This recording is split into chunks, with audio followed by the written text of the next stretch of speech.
So today, right after this press conference, you can find some more detailed information on the structure on the website of the Commission, also in the mission letters on the portfolios.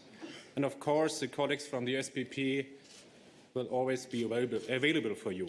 So, Madam President-elect, stage is yours. Merci beaucoup. Je voudrais tout d'abord remercier le président Juncker pour son accueil et son soutien ces dernières semaines. Il a très gentiment mis à ma disposition ses équipes, un team de transformation incroyable, et aujourd'hui sa salle de presse. Je connais Jean-Claude Juncker depuis que je suis engagée en politique.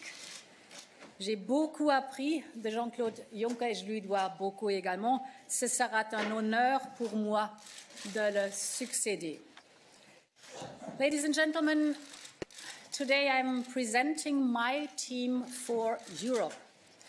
It draws on all the strengths and talents, men and women, experienced and young, east and west, south and north, a team that is well balanced, a team that brings together diversity of experience and competence.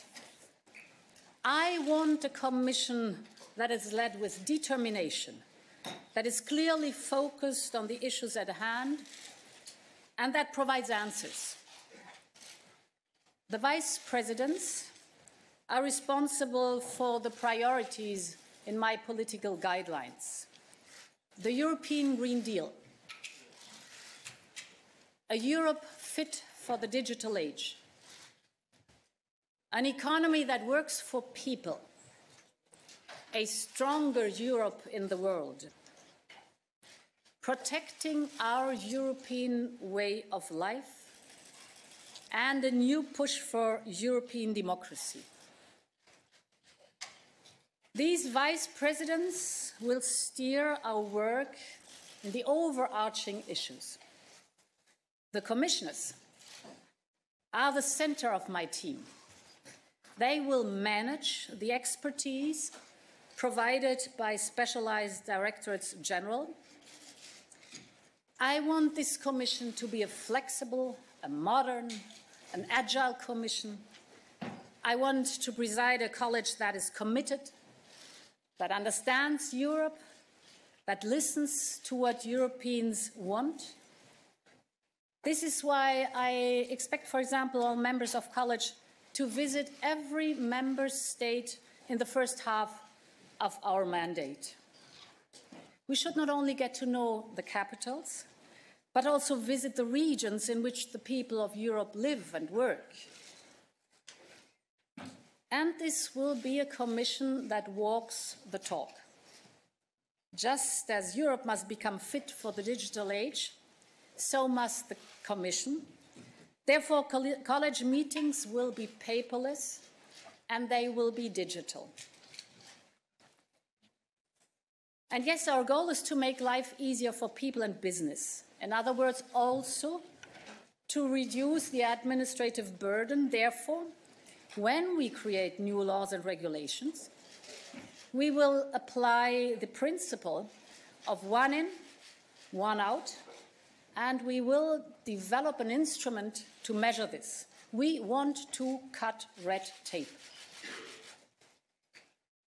I want this college to be gender balanced, but I also want this college to be balanced geographically. And as you can see, the vice presidents come from east and west, from north and south of the European Union. We have a structure that focuses on tasks, not on hierarchies. Depending on the topics, the members of the college will work in different clusters. We need to be able to deliver on the issues that matter the most, rapidly and with determination. That is why I have given my executive vice presidents a double function. They will be both vice president and commissioner. They will coordinate our work on the topics that cut across our society and the economy. These are the overarching topics. And they will have their own policy to manage within this broader topic. I want to show how this works in practice. Franz Timmermans will be the Executive Vice President for the European Green Deal. I want the European Green Deal to become Europe's hallmark. At the heart of it is our commitment to becoming the world's first climate-neutral continent. It is also a long-term economic imperative, because those who act first and fast will be the ones who grasp the opportunities from the ecological transition. I want Europe to be the front runner. I want Europe to be the exporter of technologies, knowledge, best practice. Franz Timmermans will lead the work on the European Green Deal. He will also manage climate action policy, supported by DG Klima, and he will work together with the commissioners for agriculture, health, transport, energy, cohesion and reforms, and environment and oceans. Executive Vice President Margrethe Vestager will lead our work on a Europe fit for the digital age. Digitalization has a huge impact on the way we live, we work, we communicate. In some fields, Europe has to catch up, for example, in the field business to consumer, but in other fields, we're excellent. Europe is the front runner, for example, in business to business, when we talk about digital twins of products and procedures. We have to make more out of the field of artificial intelligence. We have to make our single market a digital single market. We have to use way more the big data that is out there, but we don't make enough out of it, what innovation and startups are concerned. It's not only need to know, but it's also need to share big data. We have to improve on cybersecurity. We have to work hard on our technological sovereignty, just to name a few issues in these broad topics. Margrethe Vestager will coordinate the whole agenda and be the Commissioner for Competition. She will work together with the Commissioner for Internal Market, Innovation and Youth, Transport, Energy, Jobs, Health and Justice. Executive Vice President Valdis Dombrovskis will lead our work on an economy that works for people. We have a unique social market economy. It is the source of our prosperity and social fairness. This is all the more important when we face now twin transitions, climate, digital, I was just talking about.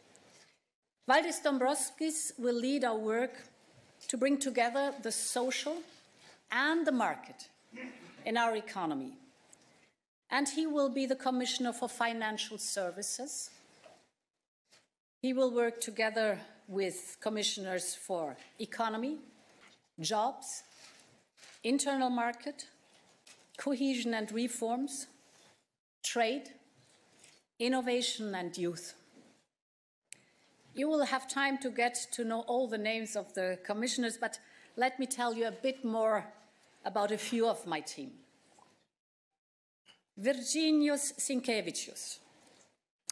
He is 28 years old, and he shows that Europe is ready to hand responsibility over to the younger generation. He will be responsible for our environment and oceans. Jutta Urpilainen. She was not only finance minister or long-standing member of the Finnish Parliament's Foreign Affairs Committee, but she was also a special envoy working in Ethiopia. She will take over responsibility for international partnerships, which is crucial for our neighborhood. It's crucial that we invest heavily in our neighborhood. We have this international partnership to create jobs in these areas. Sylvie Goulard. She's a dedicated and convinced European. She will lead our work on industrial policy, and she will promote the digital single market. She will also be responsible for the newly created Director General Defense Industry and Space.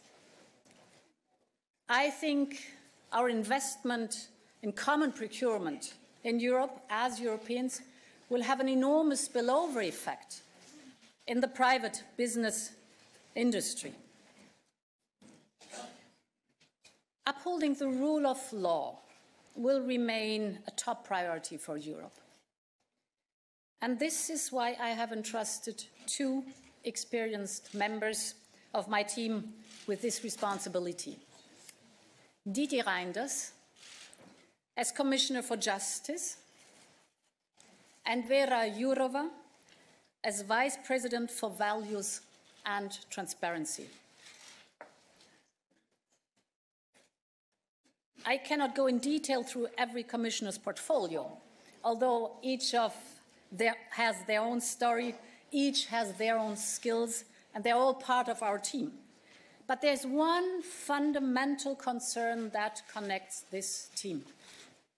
We want to bring new impetus to Europe's democracy. This is our joint responsibility. And democracy is more than voting in elections every 5 years. It is about having your voice heard. It's about being able to participate in the way our society is built. We have to address some of the deeper issues in our society that have led to a loss of faith in democracy. I'm thinking of people who feel left behind by progress and transitions. I'm thinking of people who feel cut off or isolated due to a lack, for example, in their regions of infrastructure like public transportations or hospitals or schools or even post offices in their villages. People who see their children leave their home cities in search of opportunities elsewhere.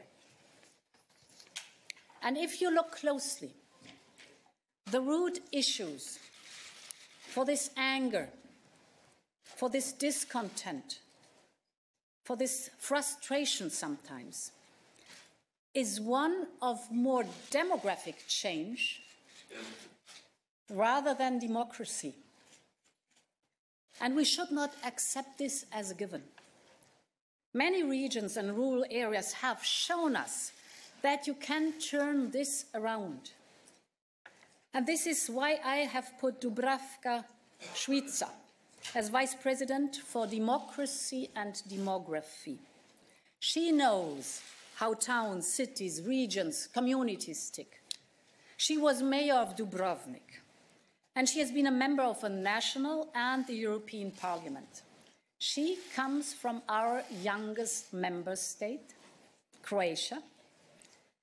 She will lead from the Commission side the work on the conference on the future of Europe.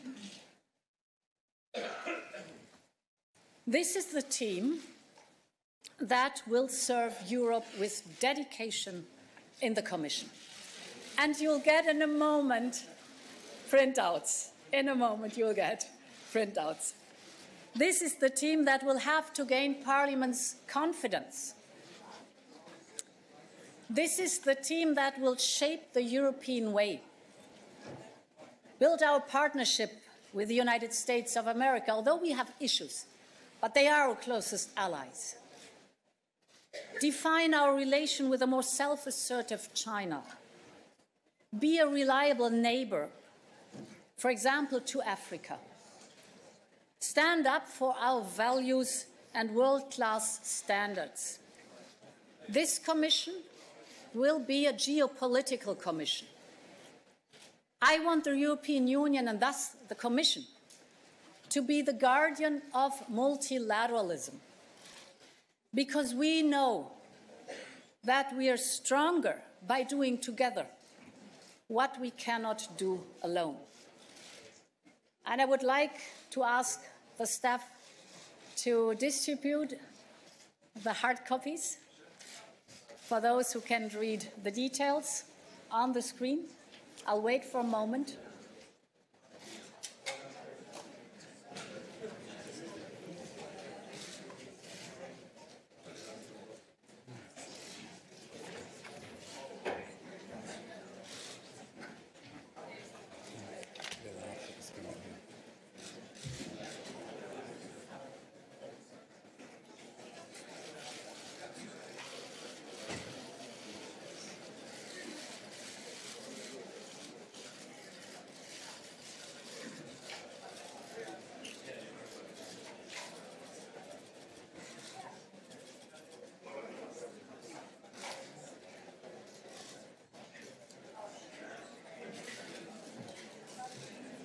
Are we all set?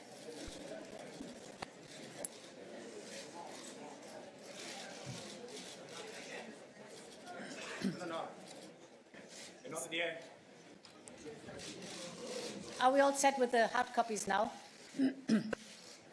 I wanted to go through the different portfolios. There's Vice President Josep Borrell, current Spanish Foreign Minister. He will be a High Representative Vice President designate in charge of a stronger Europe in the world. There is Vice President Margaritis Kinas from Greece. You know him as a former member of the European Parliament. You know him as a long-serving official in the European Commission. He calls himself a true believer in Europe. He will be the Vice President for protecting our European way of life. There's Vice President Maroš Šefčovič from Slovakia. He will be responsible for interinstitutional relations and foresight. He will strengthen our culture on evidence-based policy making. There's Commissioner Paolo Gentiloni from Italy. You all know him as former Italian Prime Minister and Minister of Foreign Affairs. He will be sharing his vast experience in the economy portfolio. There is Commissioner Johannes Hahn from Austria. As a long-serving member of the College, he knows about the importance of nurturing a modern administration. He will be in charge of budget and administration, and he will report directly to me. There's Commissioner Maria Gabriel from Bulgaria. She is a current European Commissioner. She worked with dedication on the digital portfolio, and she's now moving on to create new perspectives to the young generation with the portfolio Innovation and Youth. There's Stella Kyriakides from Cyprus. Sorry, Stella. She is a medical psychologist with many, many years of experience in the field of social affairs, health, and cancer prevention. She will lead the health portfolio. There's Kadri Simson from Estonia. She's a long-serving member of the Estonian Parliament and Minister for Economic Affairs and Infrastructure. She will be in charge of the energy portfolio. There's Laszlo Tarsány. He is the former Minister of Justice of Hungary. He will lead the Neighbourhood and Enlargement portfolio. Phil Hogan from Ireland, the incumbent Commissioner for Agriculture. He is known as a hard and a fair negotiator. He will bring his experience to the new Commission in the trade portfolio.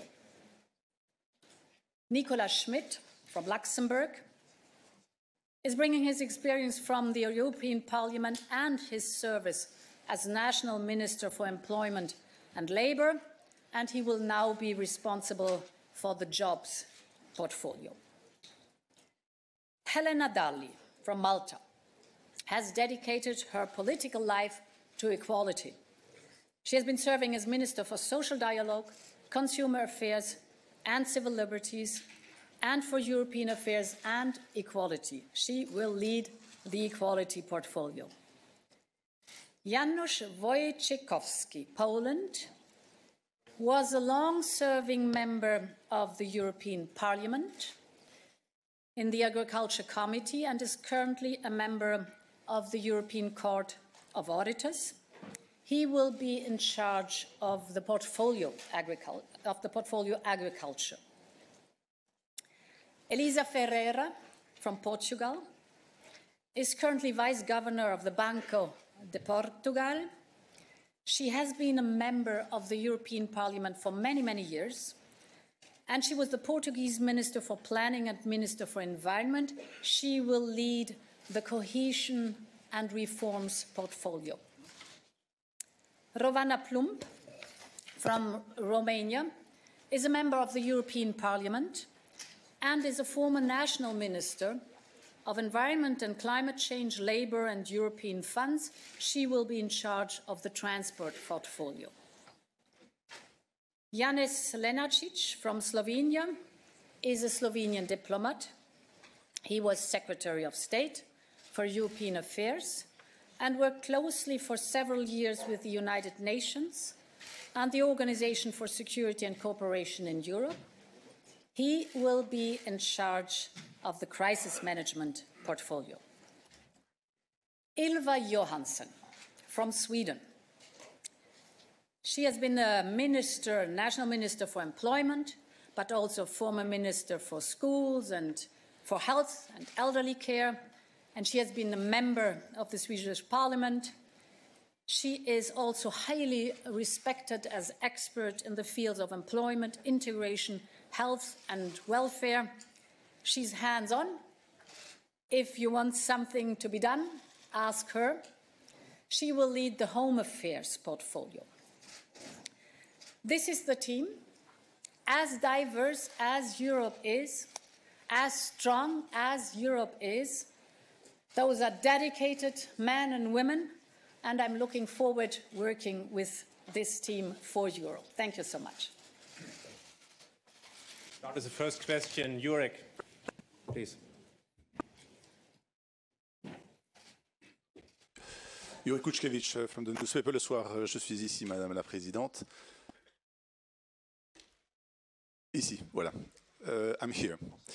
Madame la Présidente, quel est le message politique que vous envoyez à certains pays en désignant Madame Jourova, dont le Premier ministre de son parti fait l'objet d'une plainte, d'une enquête de l'OLAF, et donc qui pose des questions en état de droit.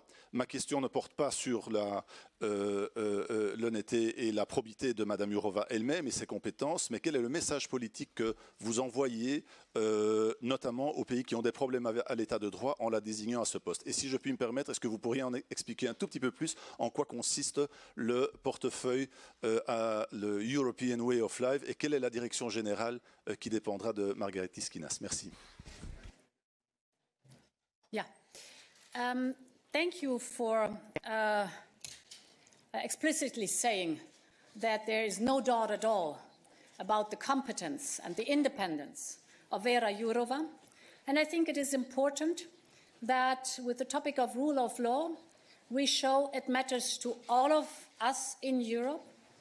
Therefore, we have Didier Reynders as a foreign minister who was one of the first who developed the initiative to have a screening and monitoring throughout whole of Europe about any member state what the topic of rule of law is concerned. And of course, it is a topic that is not showing in any kind of geographical direction of the European Union, but we have a representative from the western part, we have a representative from the central and eastern European part. Both of them will work closely together in a very independent way, and I want to make sure whoever is here as a candidate is first and foremost a European of the European Commission. Margaritis Skinas will, as the political guideline shows in my guidelines I've laid out to the Parliament, he will be responsible for the topic migration, but also for the topic skilled labor, skilled migration, and he'll be responsible for the topic of protection. It is the whole chain that he will work on, cross-cutting through the different portfolios commissioners do have. When we talk about successful managing migration and having a sustainable concept for migration, it starts in the countries of origin, where we do have to invest heavily so that there is a perspective for jobs and a future for people. Incomes at that point, Jutta Urpilainen with international partnerships. We're talking about fighting hard against trafficking and smuggling. This is organized crime, and we have to fight it hard. We have to deal with effective, humane, but functioning external borders in order to have free movement in the Schengen area. And we have to be clear about what is asylum, who is eligible for asylum, and what are we doing with those who coming, the migrants who coming irregularly, who are not eligible for asylum. And we will have to develop this whole chain of action on the topic of migration. Of course, we know that those who are irregular migrants will have to go back to their countries of origin, but it has to be a noble task of the European Union to be willing to take on refugees who need protection to the European Union, but in a way that is orderly and that is regular. And this whole topic is also combined with the question of skilled labor, because you know that being a continent that needs skilled labor, there are a lot of tasks to tackle at home within the European Union, but we also have to organize a correct way to have skilled migration to Europe, and this whole package will be in the portfolio of Vice President Margaritis Skinas. We work our ways through. We've got plenty of time. Please, the colleague with the white jacket, the woman over here, please. Yeah. Thomas Friedrich für VDI-Nachrichten und Top Agrar. Okay.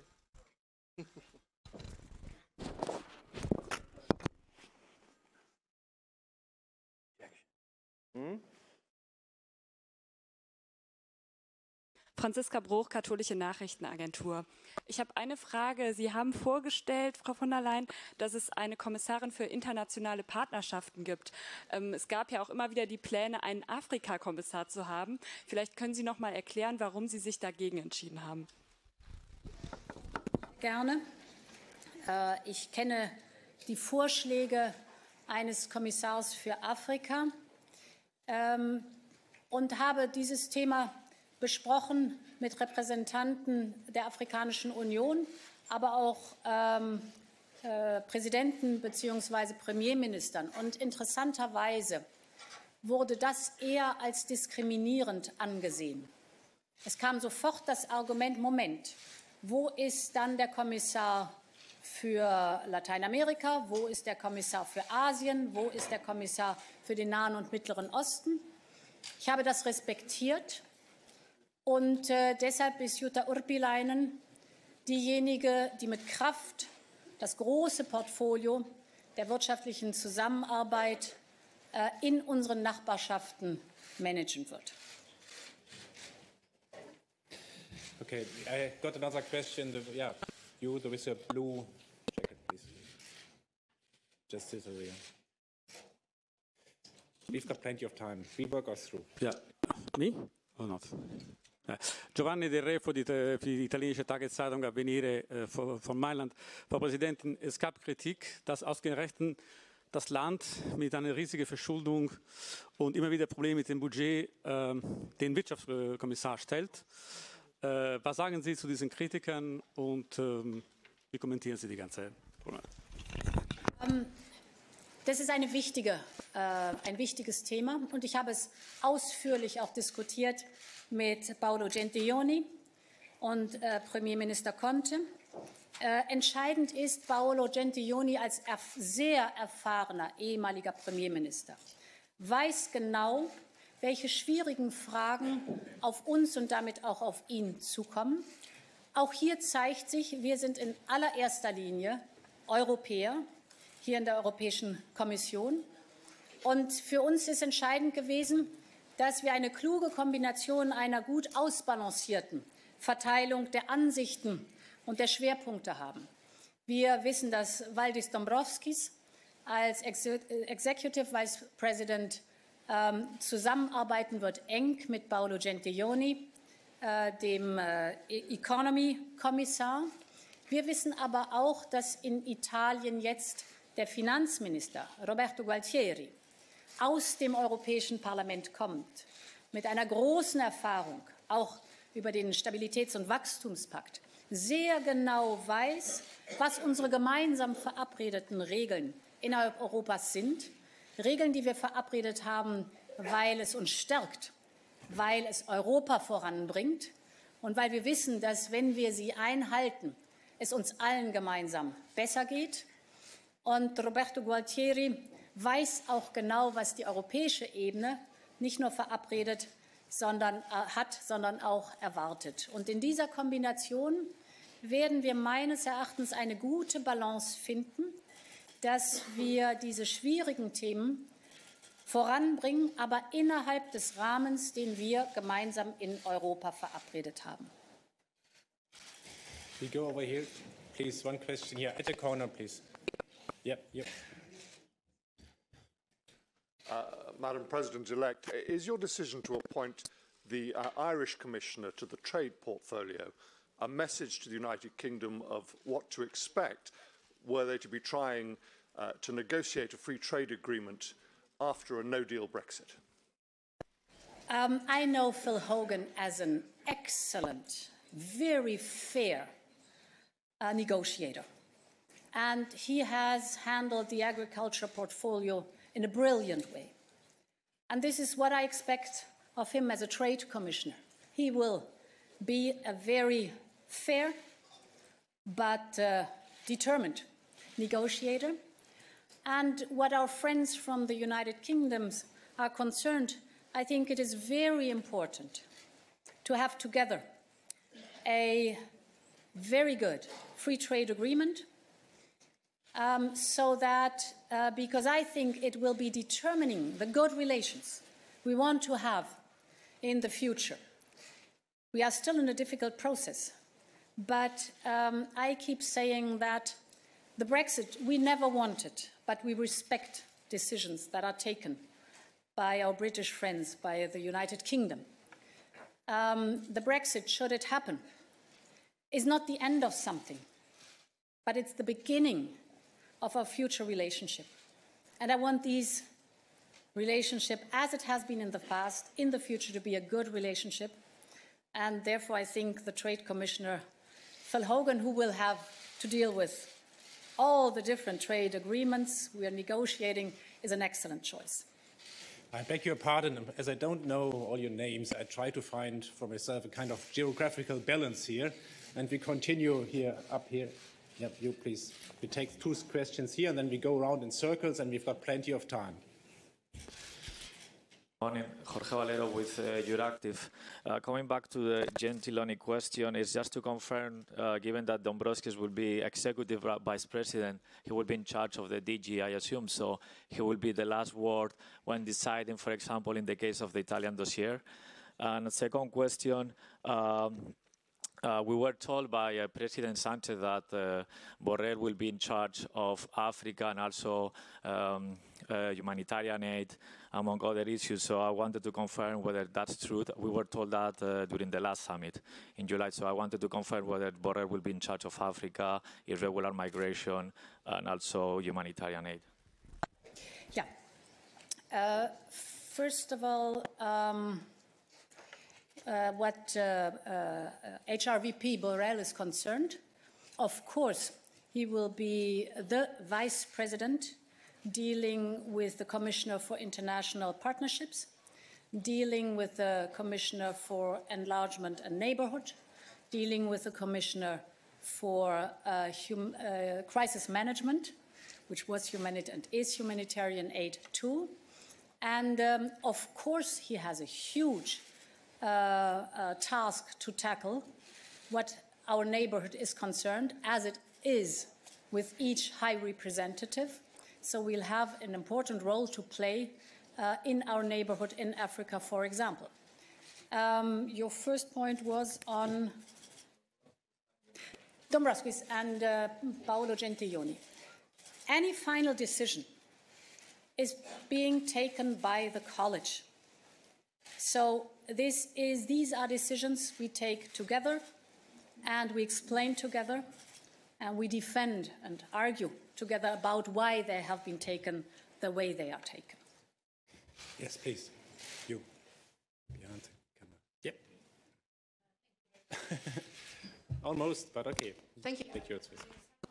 I'm from Budapest, Hungarian News Television, and my question would be, Madam President, could you please explain or enlighten the background of picking Vera Jourova as Vice President, who is responsible for a rule of law as well?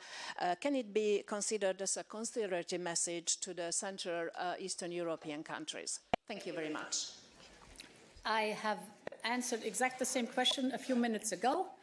There is obviously consensus also in this room that Vera Jourova, very independent, did an excellent job as Commissioner for Justice in the outgoing Commission. And we have the same combination as it was on the rule of law. In the outgoing Commission, we had a Vice President responsible and the Commissioner for Justice. In the incoming Commission, we will have a Vice President and the Commissioner for Justice, Didier Reynders, together with Vera Jourova.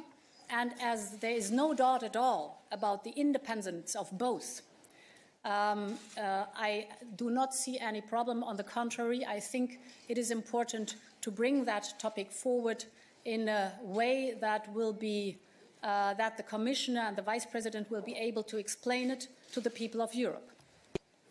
The colleague from AFP, there up there, please.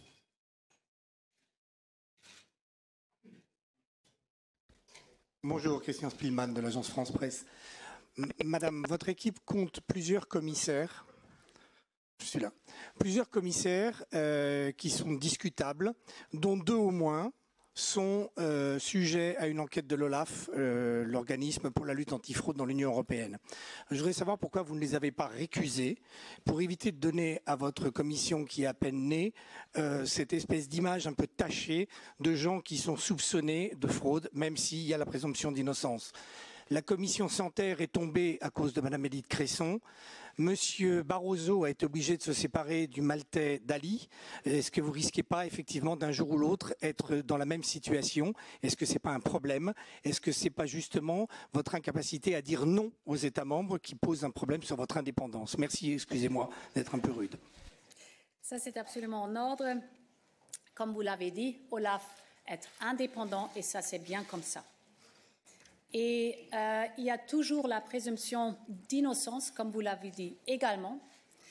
Et finalement, la liste proposée, le collège proposé, était accepté par le Conseil, ce qui est toujours nécessaire. Je crois que nous avons une liste excellente d'hommes et femmes.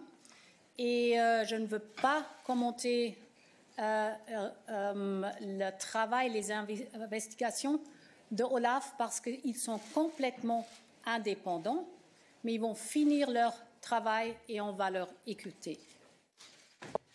On the right-hand side, there was a question. Yeah, please up there. Yep, you with the red. Yep.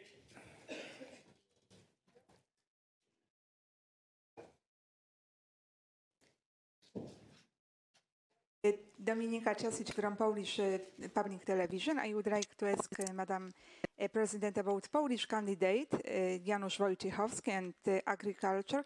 What he will be responsible exactly on? What he will be his duties in your commission? Thank you very much. Well, it is the whole and huge portfolio of agriculture and rural development. And I will not be able now in this press conference to elaborate on this huge topic.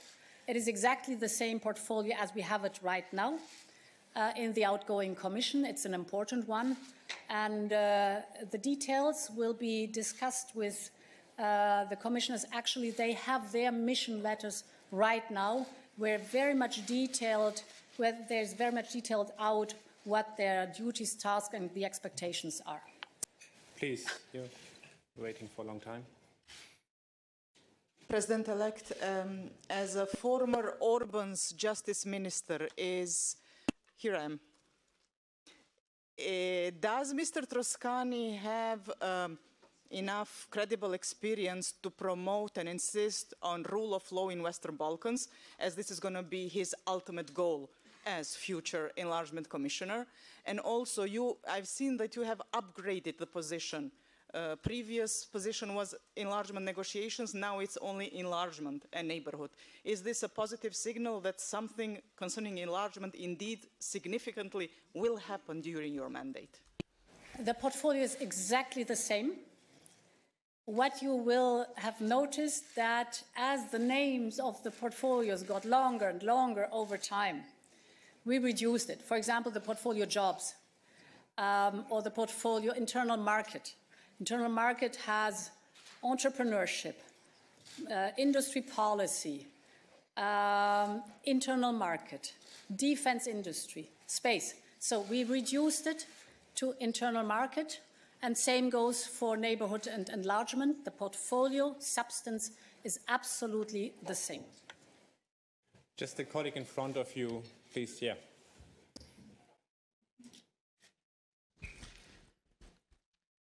Robert Hodgson for Ends Europe.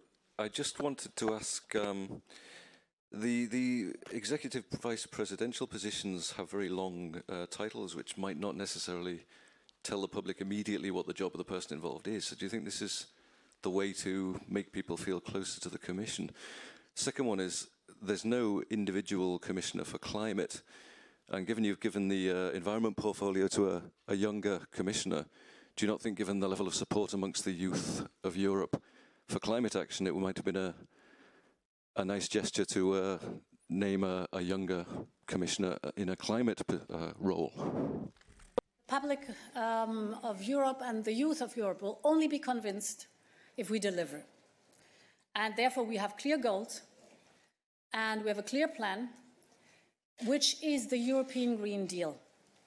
What the titles are concerned, I think they are very much more understandable than sometimes titles used to be to the public. They are exactly the guidelines taken from my political guidelines I laid out to the Parliament a few weeks ago.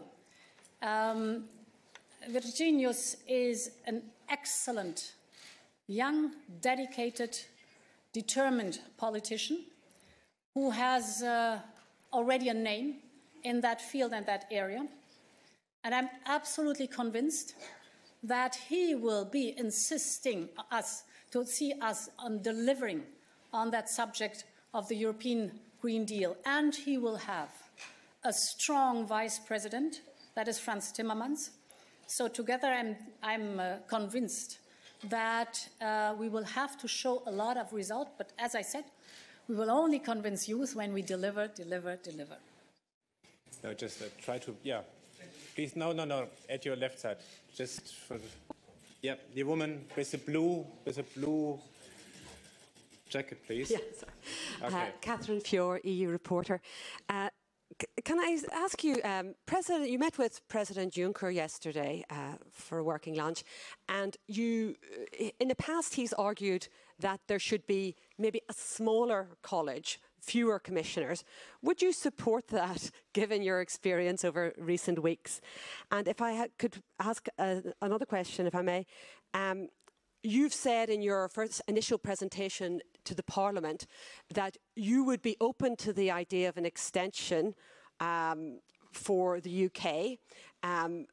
As we know, the UK is legally obliged to seek that extension should a deal not be arrived at the next Council.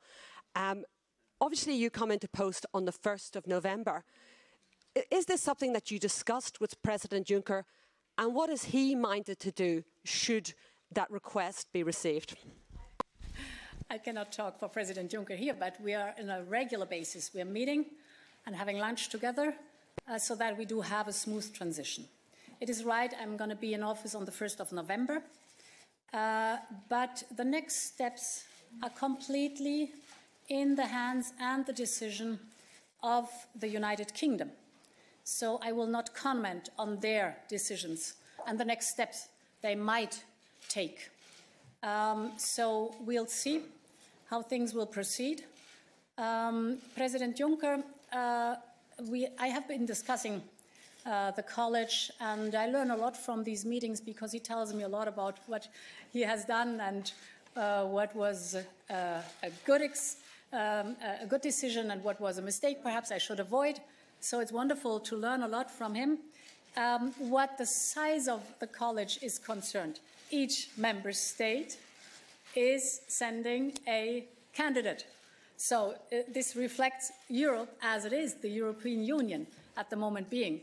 So it's wonderful to have this diversity, and the size is completely reflecting the size of the European Union at the moment being. Take a question up there. Please, could you give someone a mic here?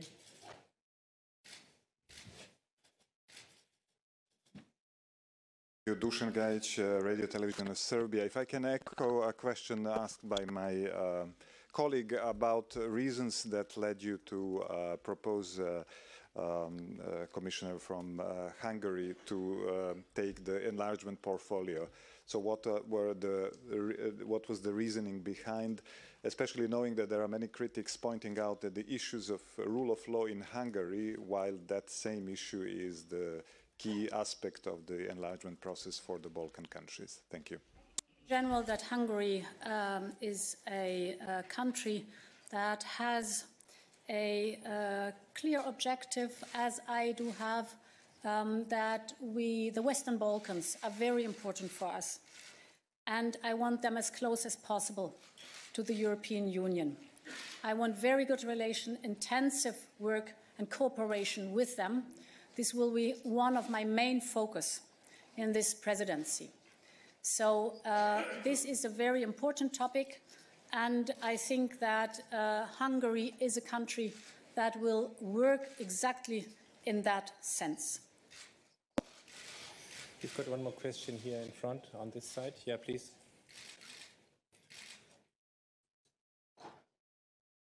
Could please someone give one of these colleagues, for someone a mic, please? Do you have a mic? Yep.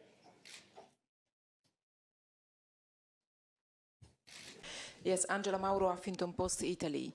There is a discussion on the Italian side of reviewing the Growth and Stability Pact. What would be the approach by the new Commission towards this issue? Thank you. We have a Growth and Stability Pact that has been developed out of the experience of the economic crisis and in a broad consensus, finally, that we want a strong European Union, a strong economy, a strong euro.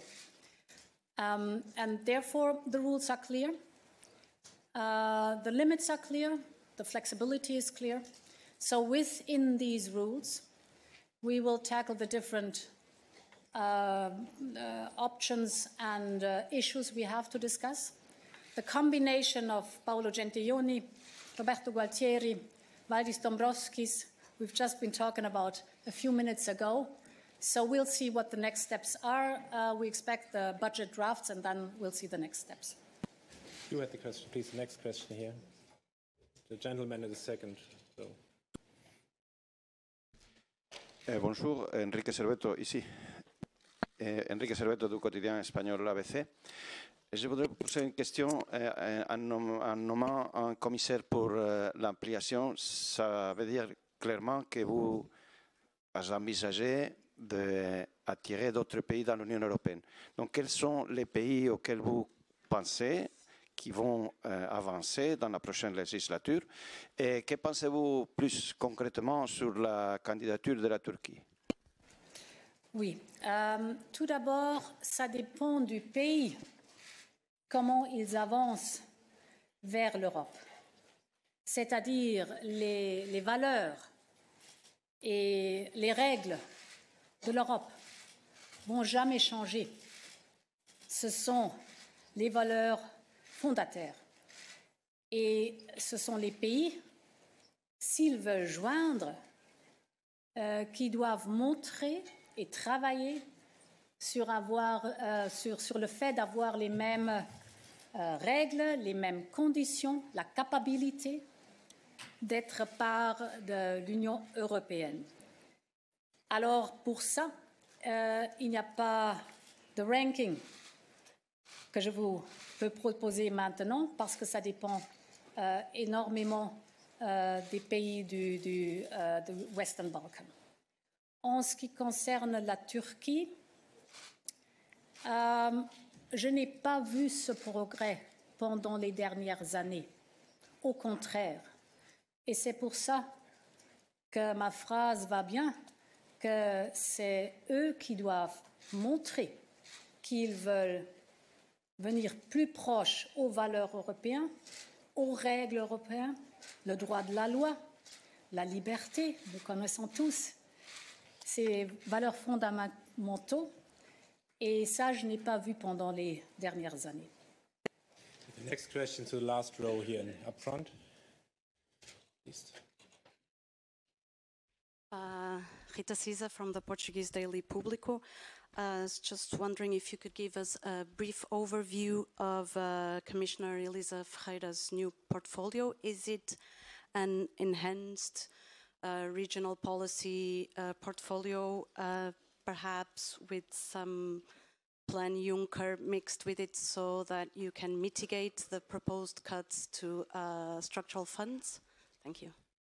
It's the portfolio of cohesion funds with structural reforms plus the new Just Transition Fund. The new Just Transition Fund is part of the European Green Deal. We are aware that we have to progress rapidly in developed technologies, green financing, but we're also aware that this will mean a lot of change in some regions. For example, heavily coal-dependent regions will have to change their business sector. Therefore, an enormous transition will be there also for people. And to invest directly in that field. Therefore, we will have the Just Transition Fund. So it's specifically for the European Green Deal, the transition we have to go through. But therefore, it's good in combination with one commissioner who's also responsible for the structural reforms and the cohesion funds. Yeah, please, here, corner. Sam Fleming from the Financial Times. I wanted to ask about Commissioner Vestager's new portfolio, in particular the logic behind giving her the competition portfolio, that continued portfolio. Obviously, this will be a controversial decision, particularly in the Trump administration, which has attacked her in the past. You stressed your desire to work closely with America. What thoughts have you had about that particular aspect of the Vice President, the Executive Vice President's new portfolio? Thank you. Only aspect that matters, assigning portfolios, is quality and excellence. And Margarete Vestager has done an outstanding job as a commissioner for competition. So, and competition and the issues she's tackling there are closely linked to the digital sector too. So having her as an executive vice president for the digital in Europe is absolutely a perfect combination. She'll have this topic as a cross-cutting topic. She'll have to work on the digital single market. She will work on the fact that we want to use in a better way big data that is out there, that we collect every day, non-personalized data that we should use way better in the need, for example, to share with others for innovation, for startups, for new ideas. She will work on the whole topic of cybersecurity, which is the more we're digitalized, the more we're vulnerable. So there's a huge field in front of her, and as she's shown excellence in the Commission portfolio, she'll keep that. The executive vice presidents have with the DGs kind of muscles to deal with their vast portfolios or subjects they have to deal with. You stay here in the front, please. Yep. Got the mic. Bernd Rieger, Deutsche Welle in German, if I may. Frau Präsidentin, hatten Sie das Gefühl, als Sie die Kommission gebaut haben, ich habe zu viele Kommissarinnen und Kommissare und zu wenige sinnvolle Portfolios? Und ein kleiner Zusatz, wenn die Briten drin bleiben, bestehen Sie dann darauf, dass die Briten auch einen Kommissar oder eine Kommissarin schicken? Das Gefühl war eher umgekehrt. Wir haben so viele Themen, auch Themenfülle, die auf der europäischen Ebene zunimmt. Vor allen Dingen, weil wir eine stärker geopolitische Kommission sein wollen. Und all die Themen, die heute angesprochen worden sind, zeigen ja schon die Dichte, die Portfolios haben und die Größe der Themen, die dahinter stehen. Insofern ist es mir eher schwer gefallen, alles zu konzentrieren auf die Zahl der Kommissarinnen und Kommissare, die da sind. Und ich glaube, es zeigt eben auch die Größe inzwischen der Europäischen Union in ihrem Einfluss mit 500 Millionen Menschen weltweit, die dieses Europa auch wahrnehmen muss. Es ist ein Europa, das ein internationaler Spieler, ein Player sein muss, der sichtbar sein muss in den Fragen, wie gehen wir um? Die Frage kam öfter mit unseren Freunden, den Vereinigten Staaten von Amerika, aber wie positionieren wir uns gegenüber einem selbstbewussten China? Was ist unsere Rolle im Nahen und Mittleren Osten? Wie gelingt es uns, genügend Investitionskraft, öffentlich und privat, auch zu akquirieren, um zu investieren in unserer Nachbarschaft, zum Beispiel in Afrika, um dort auch mehr Perspektiven zu schaffen? Sie sehen an wenigen Worten, das ganze Thema European Green Deal ist ein Riesenthema. Es wird uns unsere Gesellschaft prägen in den nächsten Jahren und Jahrzehnten. Und das Gleiche gilt für das große Thema der Digitalisierung, also ein breites Portfolio. Ihre Frage zu den britischen Kommissar oder Kommissarin. Bis zum 1. Juli werden wir sehen, was passiert. Sollte das... Bitteschön? Was habe ich gesagt? Juli. Also, bis zum 1. November werden wir sehen, was geschieht. Sollte das Vereinigte Königreich um Verlängerung bitten und sollte diese gewährt werden, so muss nach den Regeln des Vertrages ein Kommissar oder eine Kommissarin benannt werden und dann wird es auch ein Portfolio geben. Now we take two questions there on the right-hand side and then we move to the center as there are plenty of questions in the center. So please just wait, we've got time. Tom Weingartner, Power News. Hier vorne bitte. Ich hätte zwei Fragen bitte. Einmal, ich habe noch nicht ganz verstanden, wie diese Abgrenzung zwischen Energie und Klima jetzt vorgenommen wird. Es ist ja auseinandergenommen worden, das Ressort. Wer vertritt denn jetzt zum Beispiel die EU auf diesen internationalen Konferenzen da, wo immer die stattfinden? Und die zweite Frage ist eine Nachfrage zu dem, was Sie da zur Erweiterung gesagt haben. Bis jetzt galt ja auch der Grundsatz, dass die EU aufnahmebereit sein muss. Haben Sie es einfach vergessen oder betrachten Sie die EU als aufnahmebereit für alles, was da kommen kann? Also was das Thema Energie und Klima angeht, die DG Klima ist mit dem Vizepräsidenten Franz Timmermans und unter diesem großen Thema European Green Deal ist selbstverständlich die Kommissarin Kadri Simpson mit Energie dabei. Sie gehört zum Cluster, das ich vorhin gezeigt habe, mit Frans Timmermans als Vizepräsident, der die DG Klima dazu hat. Also eine enge Zusammenarbeit ist von vornherein gegeben. Selbstverständlich ist es so bei dem Thema Erweiterung, die Frage ging vorhin, in welcher Reihenfolge gegebenenfalls Erweiterungen stattfinden können.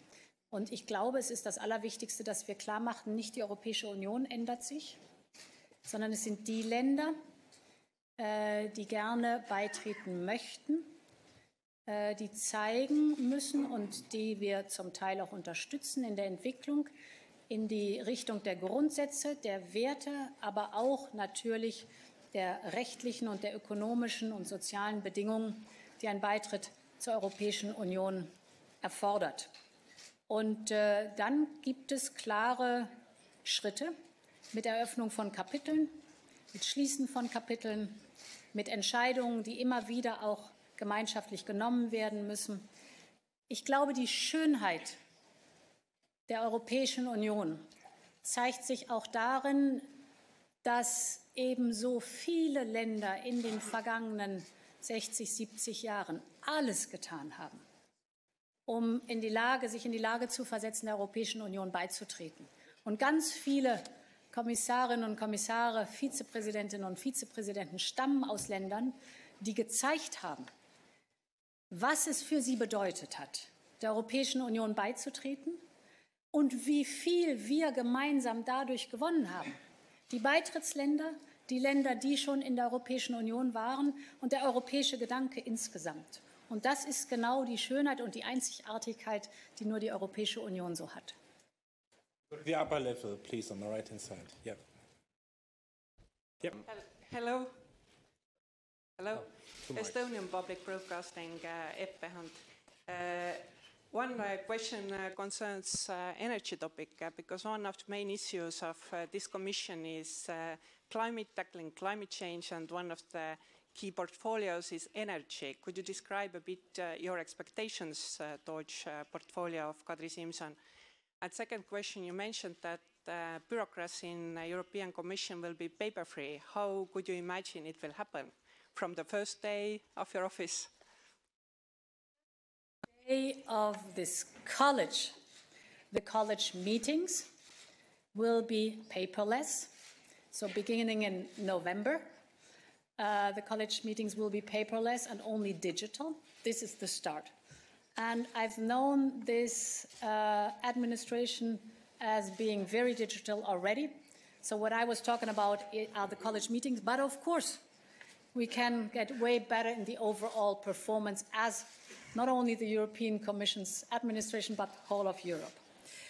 What the energy portfolio is concerned, it's a huge portfolio, and I can only roughly go through a few buzzwords. Otherwise, this will take way too much time at the moment being. Of course, energy has to be reliable. We need diversity. Well, it has to be diversified, the supply of energy. It has to be affordable, and it has to be resource or climate friendly and renewable. And this is not a ranking I just put in place. So there you have already the outline of where you have to move forward within a portfolio. It's a very important portfolio. There's an enormous amount to do, and I'm sure Kadri Simson will do a perfect job. Take a second question from this side, then we move to the center, please. Madam President-elect, competition is now a part of the digital portfolio. Does that mean that competition should be further politicized in its decisions, sort of to create European digital champions? Is that the idea? And also, where will be the oversight of all the mergers that are not digital? Will that also be part of Mrs. Vestager's portfolio, or will that be part of industrial strategy, industrial policy, something else maybe? Also, can you tell us whether there will be pen to write it down. Yeah, danke schön. So, competition as portfolio stays as it is. So, and there are a lot of digital topics in it. But this does not mean that every topic is digital, every potential merger or every task in it is concerning digitalization. But it has to do a lot with digitalization. So the portfolio stays as it is. And I cannot follow your assumption that the digitalization of the European Union is politicizing a topic. It's a must. It's of utmost importance for a European Union. If we want to be successful, what the society is concerned, but also what our economy is concerned, we have to urgently catch up in digitalization. I said there are some fields where we're good at, but this is certainly not the vast majority. So it's an enormous, important topic that cuts across all different layers of society and the business sector and all our work here in the European Union and in the college. Therefore, her cluster is huge too, and there's an enormous amount of work to do. Yeah, the colleague in the front row who's waiting for such a long time. Ms. von der Leyen, Jeremy Fleming from PAR.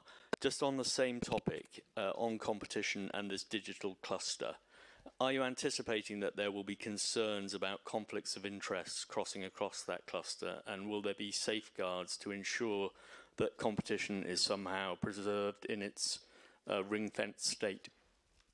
Yes, as I said, the DG stays as it is. The Directorate General stays as it is. So with the same strength and assertiveness and importance it had. So the Commissioner, Margarete Vestager, this term has done an outstanding job, but I'm sure she will even do better by being also a Vice President for the digitalization of the European Union. Please. Thomas Friedrich, zweiter Anlauf. Sie haben die Antwort zu Olaf-Fällen bereits gegeben. That's the reason why I would to switch as a member of the International Press Association to a question which is everybody here keen to know. First of all, we would like to know about your structure. Will in the future, under your mandate, every commissioner will have his own spokesperson? Under the Juncker Commission, they mitigated the three portfolios for one people. This is one crucial question. And second would be, who will be your chief spokeswoman in the future from 1st of November, which we would like to know as well. Thank you. I accept totally. These are very important questions for the room here. I think till the end of the week, we're going to be set with the question who's going to be spokesperson. So you'll get the answer in an orderly manner, but not at the moment being. Just some question in the middle. You get the mic to the lady over there. Who will be of culture and audiovisual policy? Thank you. This is the portfolio of innovation and youth. Okay, we stay in the middle. Frau Gellinek.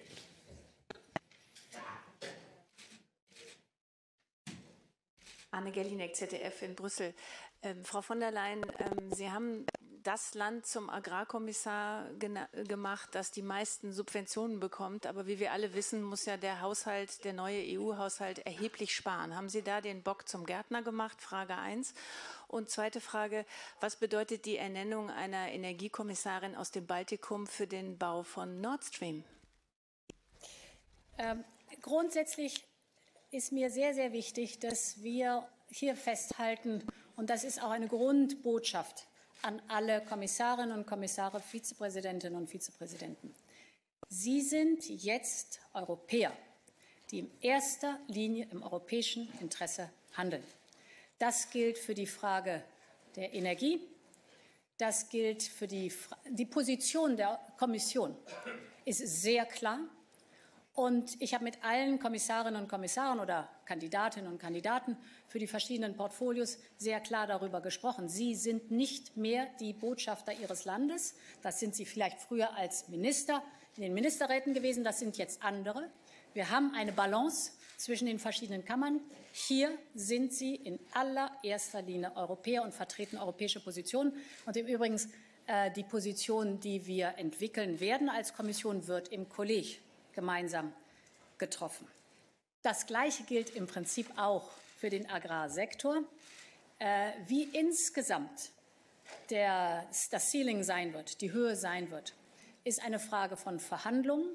Und ich erwarte von allen, die mit dem Budget zu tun haben, dass wir gemeinsam europäische Interessen ausbalancieren. Klar müssen Kommissarinnen und Kommissare für ihre Portfolios streiten, das ist gar keine Frage, aber im europäischen Interesse. The lady in the front row, please. Got the mic, and then we move up there to you. Thank you. Just here.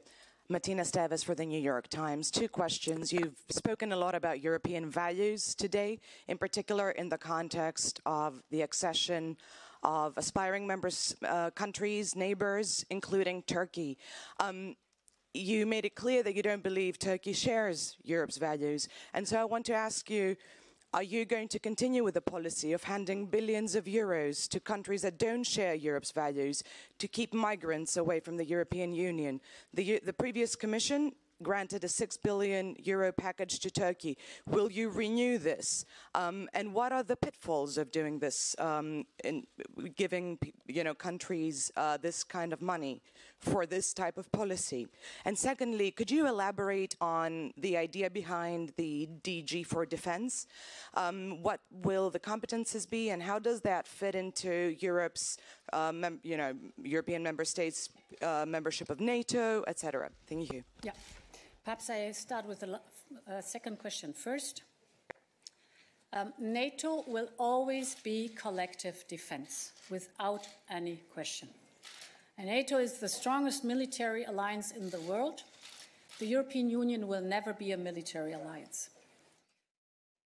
But the European Union has been told many, many times, the member states of the European Union are being told within NATO that interoperability, that is common procurement for their armed forces, is of utmost importance. That has been the message over decades, I'd say. So now the European Union is moving forward because it is sensible and it is the right thing to do, to have procurement in a common way. So the European Union is moving forward. It is the new DG Defense Industry and Space. What is the thought behind it? We do have the European Defense Fund. And it is a right idea to enable the European member states to do the research, the development, and the procurement for the future systems we will have together, knowing that this will improve enormously interoperability, which is actually of benefit for NATO. We have one single set of forces, so it's of benefit for NATO. But it's also of benefit for the industrial basis in the European Union, because we know that the publicly driven research and development of procurement has an enormous spillover effect in the private civil industrial sector. So there are research topics that would never have been developed if it weren't for the common procurement. I give you examples that you all know. The American DARPA was the one that nurtured the development of the internet for the American armed forces. Same goes for GPS. We wouldn't have GPS today if it weren't for the armed forces, research and development.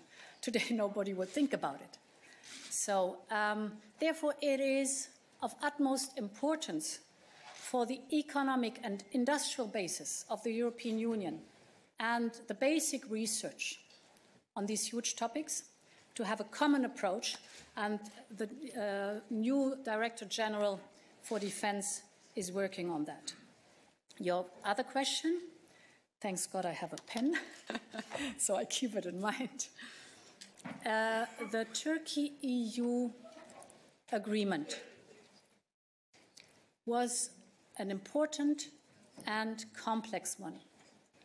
It said, first of all, actually, that we put a NATO vessel, a NATO mission, NATO activity in the agency to watch over the smuggling and trafficking, the organized crime at the Turkish border that was bringing over in these horrible rubber boats approximately 5,000 migrants per day in 2016-17. Those were the years. It was hugely organized crime. This stopped now.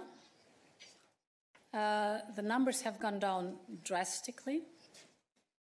Then the second point is for every irregular migrant that comes to the European side and that we have to bring back, we will take another migrant from, at that time, Syria, for example, to the European Union.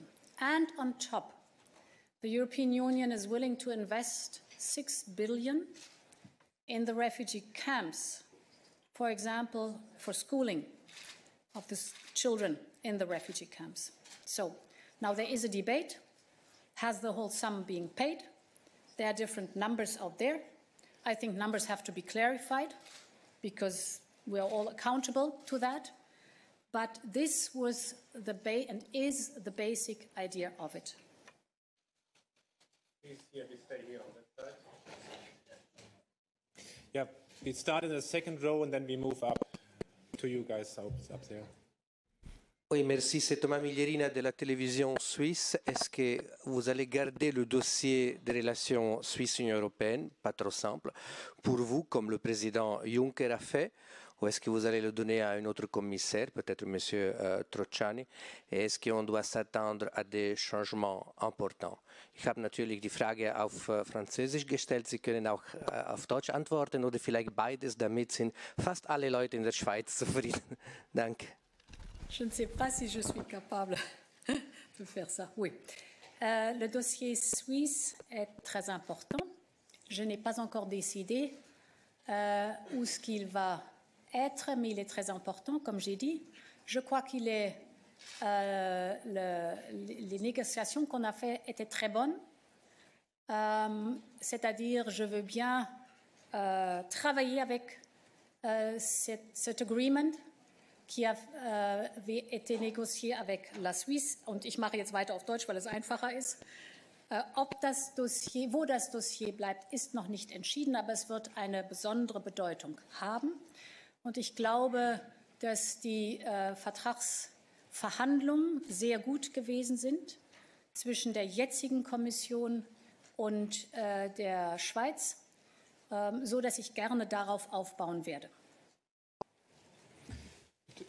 You stay on that side, just 3 rows. Yep. Yes, this is Joe Kerwin from Bloomberg Tax.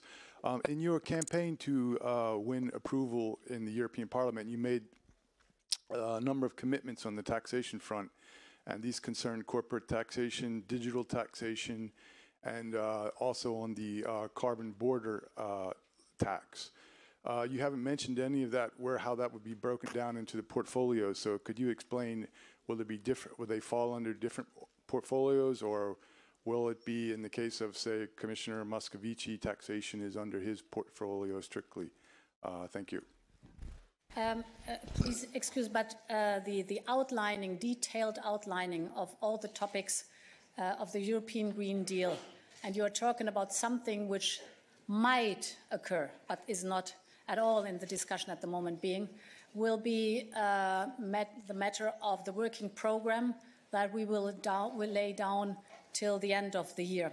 So at that point, we will show exactly how the different steps for the European Green Deal will be, and then the decisions will be taken at that time how to organize the European Green Deal. The supervision on that has the Executive Vice President Franz Timmermans. Frau Schmidt-Roschmann, then the gentleman in front of you.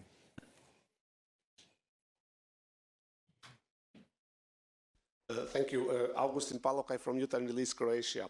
I have a question on Madame Šuica, Vice President for Democracy and Demography. What is the idea of linking those two?